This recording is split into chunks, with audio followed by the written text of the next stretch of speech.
All right, the Green Bay Packers here picking at pick 13.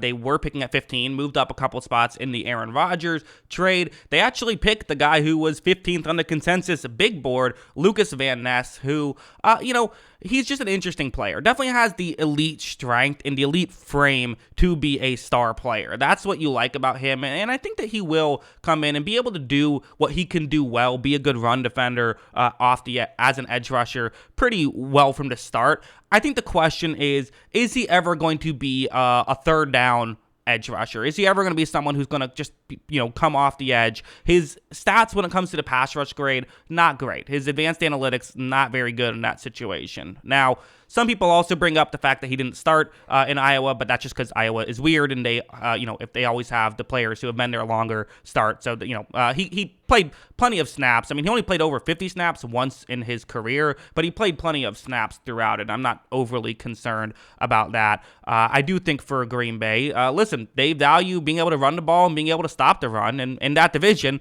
especially with, what the Lions just did drafting a running back, getting a guy who can do that, I do understand the logic for it. Is it a pick I would have made? No, it's not. It's a bit early for me. I wasn't as high on Van Ness as some other people were, so that's why I would be, I'm not as crazy about it. It isn't a huge position of need, but I don't really care about that so much. Like, you don't have to, some people say they could use an edge rusher. They could use an edge rusher. Every team could use an edge rusher. I don't think they desperately needed one, but again, it's something they value. They like to have a good number of guys who can come in and play. He'll at least get 500 snaps as a rookie, I would assume, in that spot. So there was a couple players I would have rather seen them go. I'm surprised a little bit that with no wide receivers off the board, they still did not draft a wide receiver. I thought that might be a case, which also would have been a little funny. The 1 year Aaron Rodgers leaves, then they go out and they do that. But they decide not to. They decide to go after Van Ness. And listen, some people love this pick.